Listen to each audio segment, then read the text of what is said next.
आपने देखा कि graphical representation between electric field intensity and potential, electric field intensity, graphical representation of electric field intensity and potential with respect to distance R. Distance R के respect में electric field intensity और potential में क्या variation होता है, ये अभी आपने ग्राफिकल रिप्रेजेंटेशन में देखा है। नेक्स्ट टॉपिक है आपका डाइपोल। डाइपोल थोड़ा सा पहले हमने ऑलरेडी पढ़ चुका है सब कुछ, थोड़ा सा यहाँ पर भी डिस्कस कर लेते हैं। डाइपोल 2 मिनट में हो जाएगा।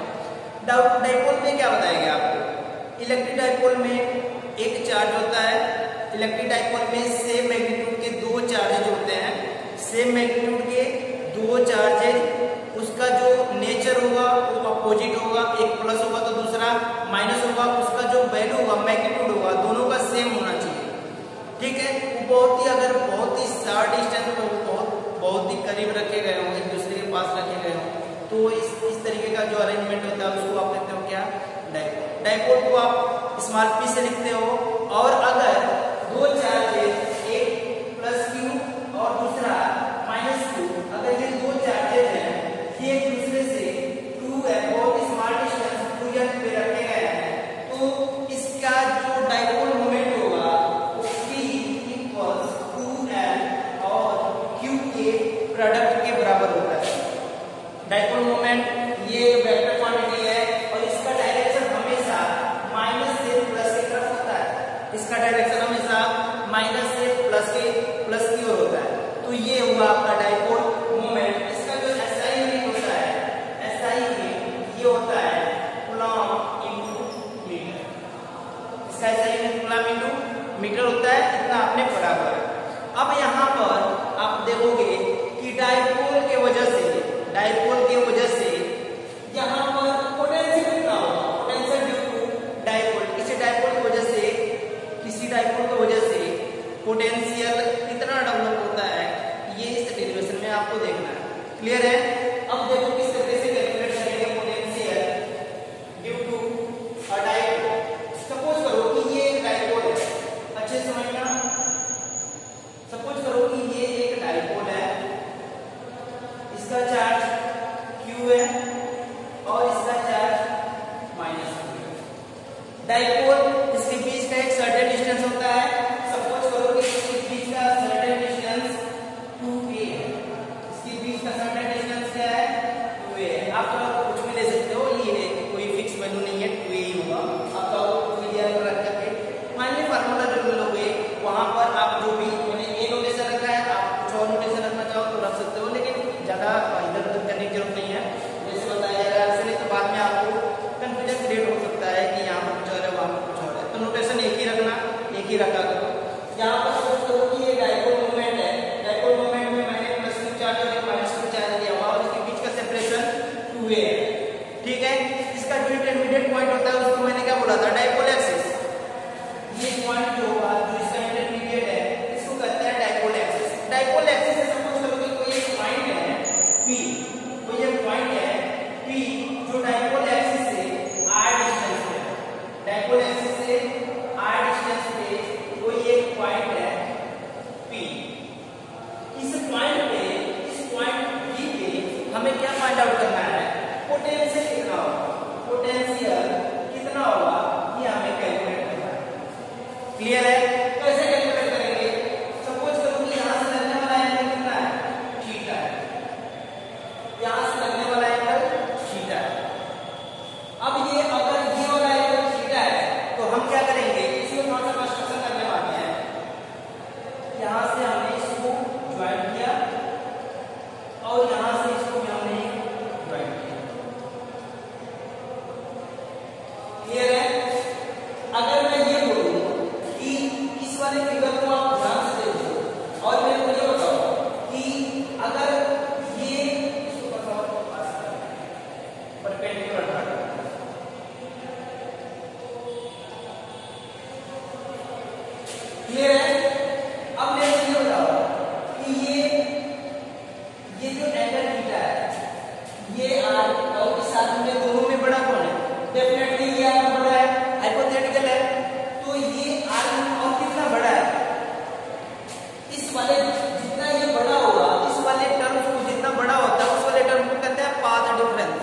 उस वाले टर्म को क्या करते हैं?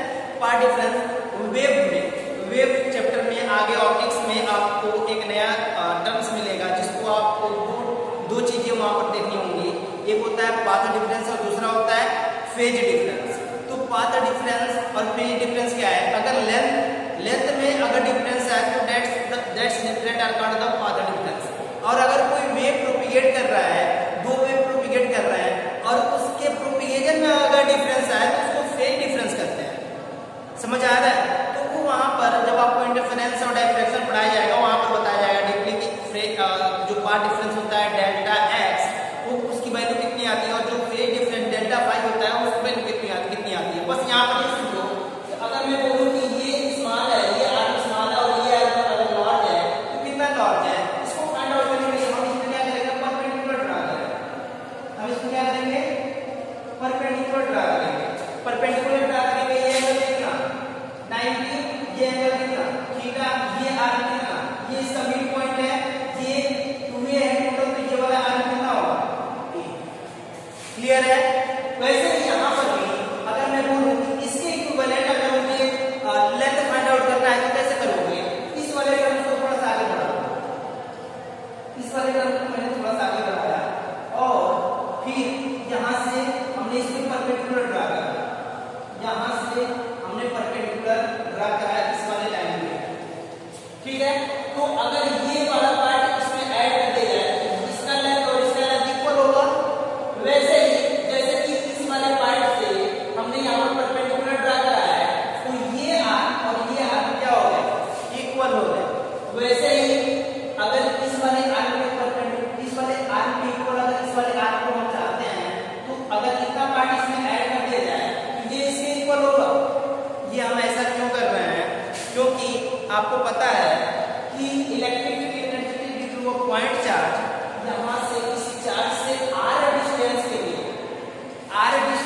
लिए अगर हम किसी चार्ज से आर डिस्टेंस के लिए इलेक्ट्रिक फील्ड इंटेंसिटी कैलकुलेट करना चाहते हैं उसका जो फार्मूला आता है E = kq/r² आता है।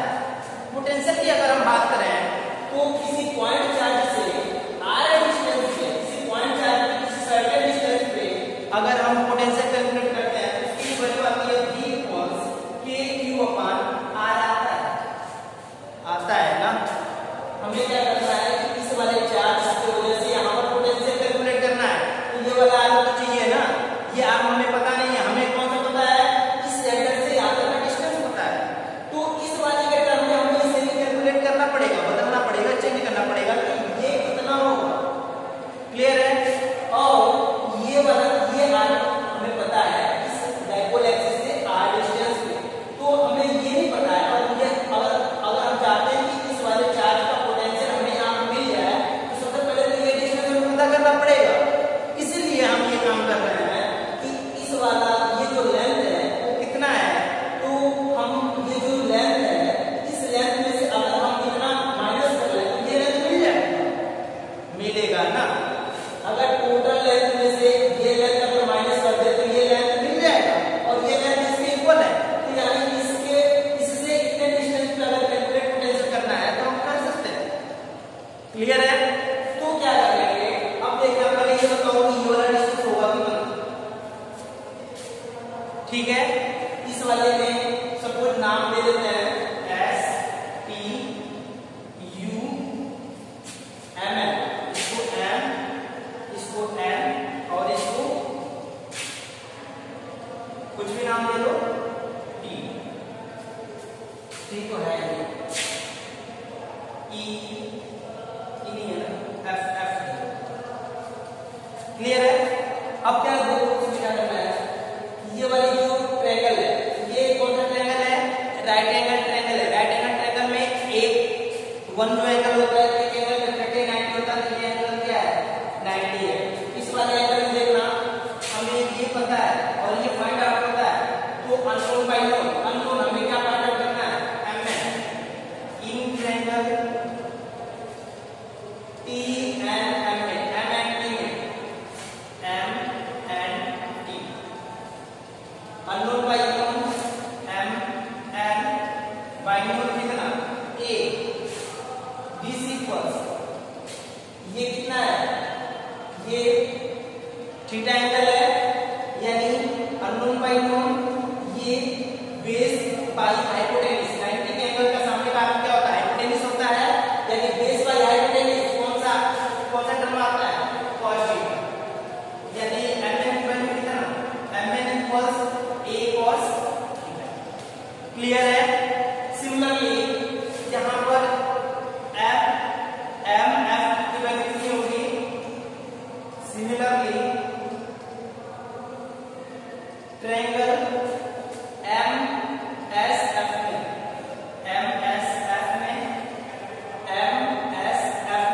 कितना होगा बताना?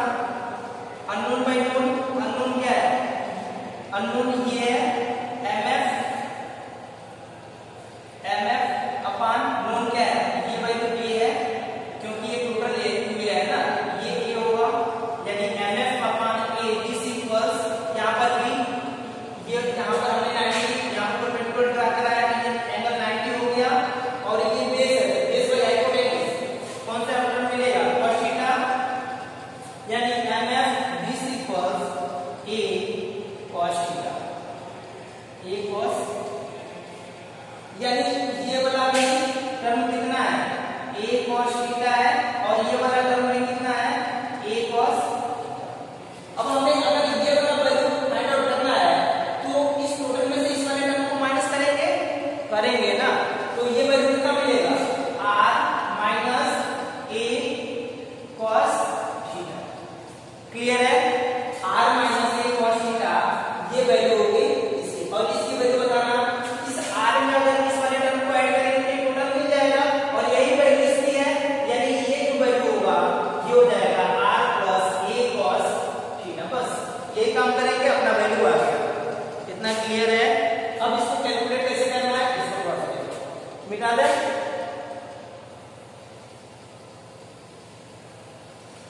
इसके वजह से पोटेंशियल पहले कैलकुलेट करना, d1 k q चले तो q अपन r कितना है?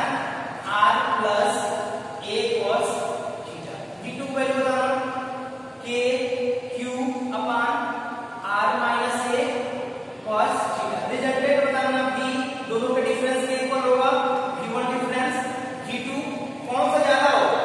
ये वैल्यू छोटी है ना, ये वैल्यू छोटा है, तो डेफिनेटली छोटे से अगर डिवाइड करेंगे तो वैल्यू बड़ी आएगी, यानी k d2 माइनस d1 हो जाएगा, यानी ये बड़े वाले की वैल्यू रखेंगे तो k q upon r minus a cos theta minus k q upon r plus a cos theta.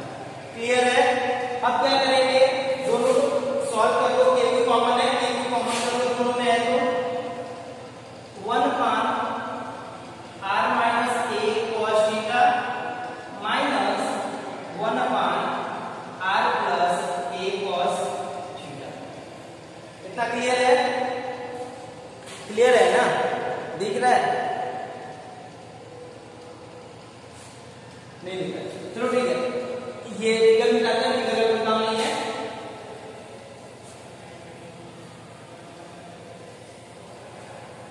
चलो ये है आपका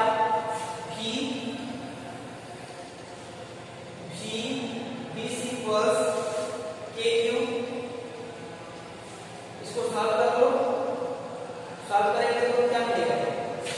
ये हो जाएगा, दोनों का आंसर लेंगे तो यहाँ पर ये वाला टर्म यहाँ आएगा, यानी r plus a cos theta minus r minus a cos theta upon r plus a cos theta into r minus a cos theta. ये हो जाएगा k q, कितना होगा ये?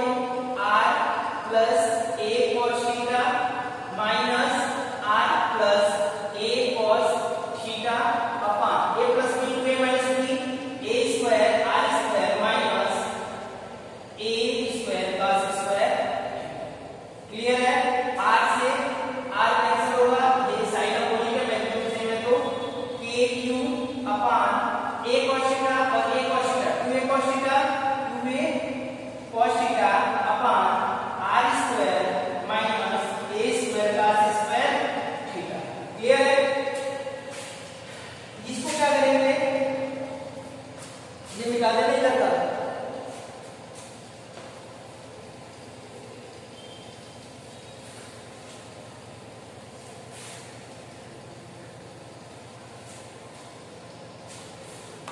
फटाफट करते हैं।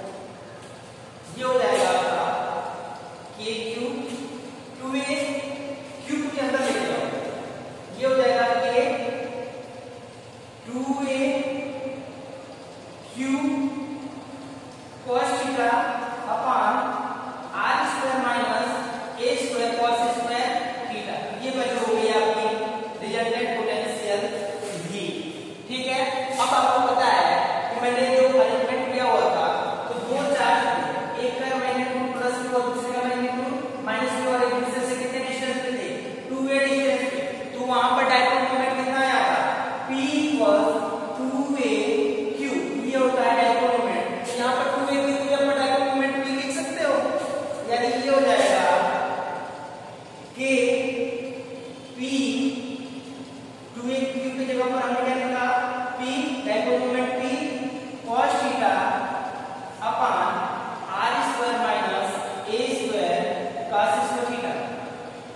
इस वाले एक्सप्रेशन में देखना, जहां से r के एक्सप्रेशन में मैंने लिया हुआ था, r की वैल्यू a के कंपैरिजन बहुत ही क्या है, लेस है। r की वैल्यू a के कंपैरिजन बहुत ही लेस है, इसका स्क्वायर और भी लेस होगा। Since r very very greater than a, so r square very very greater than r greater than a, r square very very greater than a square। Clear है? तो a square को इस वाले term से आप क्या कर सकते हो, निगलेक्ट कर सकते हो। तो यहाँ पर वैल्यू क्या मिल जाएगी, v equals k p cos theta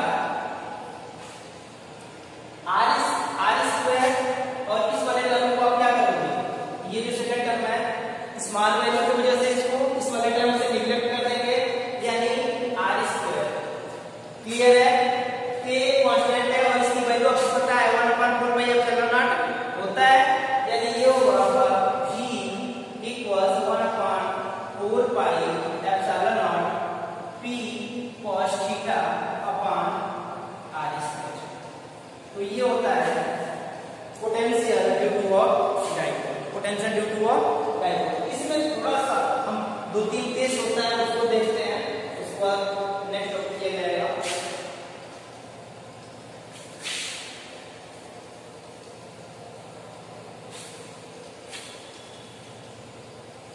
इस वाले टर्म में देखना, ये जो आपको दिख रहा है v equals 1/4 pi epsilon nought p cos theta upon r square, है ना। इस वाले टर्म में देखना, जब मैं फिगर बनाया था, फिगर किस बना लेता हूं, ये प्लस q चार्ज है और ये माइनस q चार्ज है, ये एक दूसरे से 2a डिस्टेंस पे है, और यहाँ डायपोल एक्सिस से r सेपरेशन पे कोई एक पॉइंट p है, जहां पर हमने पोटेंशियल कितना कैलकुलेट करा है, 1/4 pi epsilon not q upon 4 pi epsilon nought p cos theta upon r square. Clear है? इतना क्लियर है? अब इस वाले फिगर को अच्छे समझिए, इस वाले फिगर को अगर ये नहीं कहता ना, अरे इस एक्सिस से लगने वाला, इस एक्सिस डायपोल एक्सिस से लगने वाला, ये r का डिस्टेंस जो हमने लिया हुआ था, इसी के बीच लगने वाला एंगल, इंक्लिनेशन यही तो थीटा था। अगर ये पॉइंट यहां पर आ जाए तो लगने वाला एंगल कितना होगा, 0, यानी ये p से हट के यहां पर इस एक्सिस पे आ जाएगा, थीटा कितना, थीटा 0 डिग्री। कब, जब इस एक्सिस पे आएगा, if p at on the axis, on the dipole axis, dipole axis पे थीटा कितना, dipole axis पे थीटा 0। तो जब ये थीटा 0 होगा, इस वाले टर्म पे cos थीटा कितना होगा, cos थीटा, यानी cos 0 और cos 0 की वैल्यू कितनी होती है, 1, यानी ये पोटेंशियल कितना होगा, v equals 1/4 pi epsilon nought p cos theta का जब कितना करना है, 1, यानी p अपॉन r स्क्वायर। अगर ये थीटा 0 हो जाए तो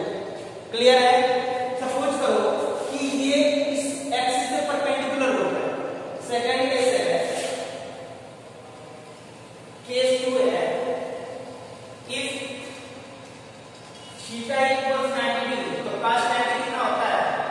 cos 90 sin 0 यानी 0, cos 90 वैल्यू 0, तो यहाँ पर पोटेंशियल कितना होगा? 1/4 पाई एप्सिलॉन नॉट p, और cos 90 जब कितना होगा? 0/r², यानी टोटल वैल्यू g की कितनी हो जाएगी?